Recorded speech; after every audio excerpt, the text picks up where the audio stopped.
What's up, B? What's up? What are you doing in Idaho, in Boise? Where else would I be but at the Treefort Music Festival? Is this your first year at Treefort? No. No? I was here a while ago. Okay. Maybe 4 or 5 years ago. Yeah, tomorrow night I'm playing with Aesop Rock, and Rob Sonic's going to be there. Are you Odyssey. right before them? Or? I think it's me, then Odyssey, then Aesop. And there's more. There's like Chesky, there's Cat Mega Ran, who I recently toured with in the UK. It's like a big hip-hop bill tomorrow. Who are you looking forward to seeing? I'm looking forward to seeing the Odyssey. I actually got to just check Charles Bradley for the first time, and that's been like on some bucket list shit. I've been trying to catch him for a long time. Yeah. What did you like about Charles Bradley?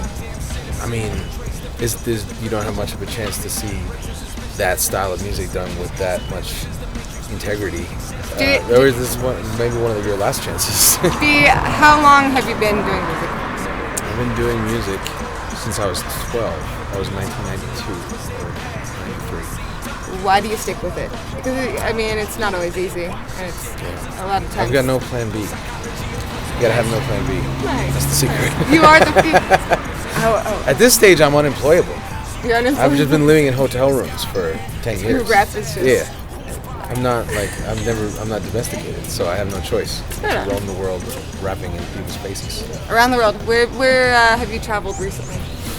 Last fall I was in Transylvania. What the hell were you doing in Transylvania? Rapping with the microphones. What kind of rap are they looking for in Transylvania? They were hype. They need to just release. They need the same things that people in Boise, Idaho need. Right on. Yeah. And that's that beautiful sentiment. Honestly, music. It's universal. It is. They need it everywhere. Give me a legendary musician, someone everyone knows, doesn't necessarily had to have influenced you, but someone that you admire. Quincy Jones. On the stage or in the iron? On the stage. I feel like Quincy could work me in. Nice. Okay. Yeah, I'd like to be produced by Quincy Jones. Very cool. What about Prince? Prince, I'd like to be on the stage. I'd like to be on the stage giving a B. Dolan concert, and I would like Prince to just appear behind me, because he does that. Prince has the power to sequester any musical performance.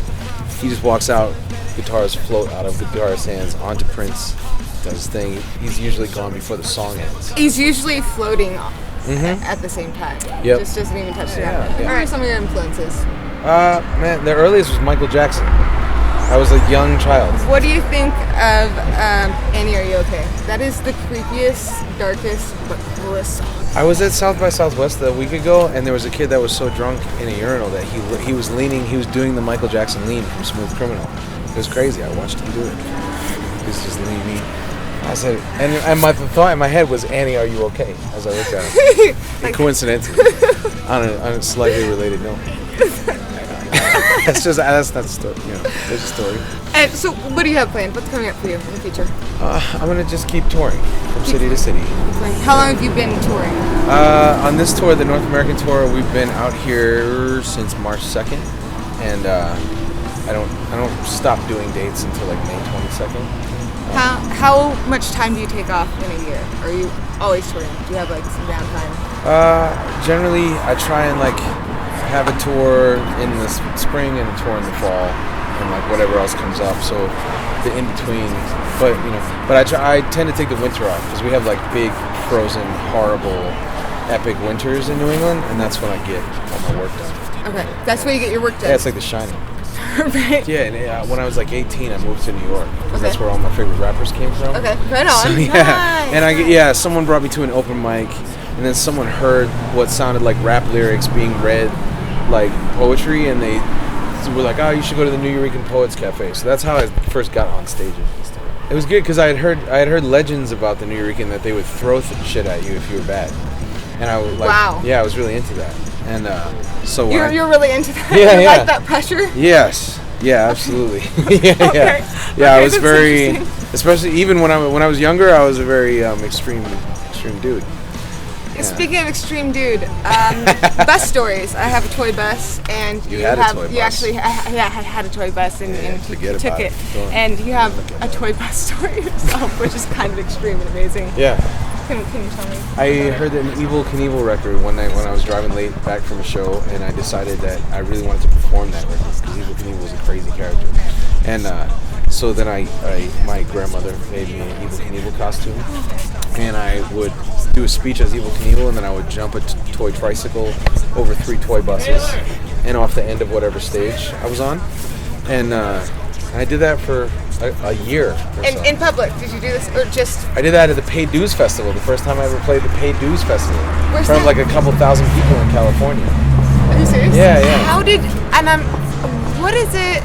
Because if someone came to me with that act, I'd be like, not sure how... But I didn't have to get it cleared. Sage Francis, who runs my record label, was just entertained by me. So he was like, yeah, tell you what, I'll finish this song, and then you go out and do your fucking weird Evel Knievel shit and jump over buses. No one's going to know what the fuck is going on, and then I'll just keep doing more songs. And I can find video of this? Yes. Yeah, oh yeah, it's done on YouTube, B. Dolan. I'm pretty excited. Yeah. Portland. So have you ever been to Portland? Yeah, I've been to Portland. What do you think about it? It's pretty. Got trees. Got strip clubs. Got a lot of strip clubs. Yep. Got a strip club with $5 steaks. Oh, which one is that? The Acropolis. Okay.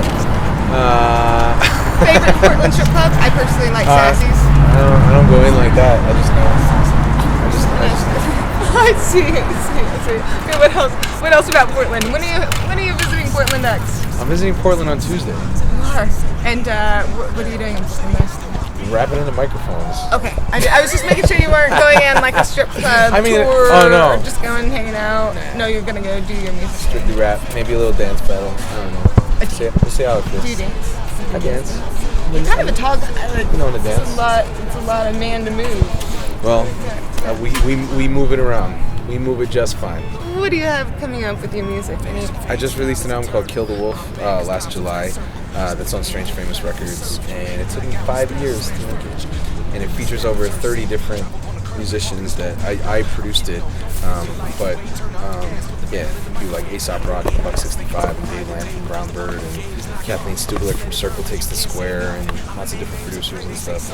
And it was like a labor of love for 5 years. May I ask why it took 5 years? Because I wanted to like really reinvent what my albums could sound like sonically. Like we had like some more resources available than I'd ever had before, and I wanted to see like, well, how good can we make this sound? Even some of the stuff that's on like commercial radio, like Beyonce records, you know, like those things have, you know, they're mixed incredibly, they're sonically beautiful, and like really precise, and I never had the ability to mess with that stuff, but in the midst of it, the engineer I worked with built a new studio, and we started playing with lots of like analog gear and bringing in all kinds of live musicians who I never knew before or had access to before. So you didn't feel this pressure to hurry or... No, I mean, I released 2 mixtapes in that time, and I did a lot of touring. That was B. Dolan on the Super Groovy Cosmic Bus. Check out his new album, Kill the Wolf. Strange Famous. This guy's awesome. Do it.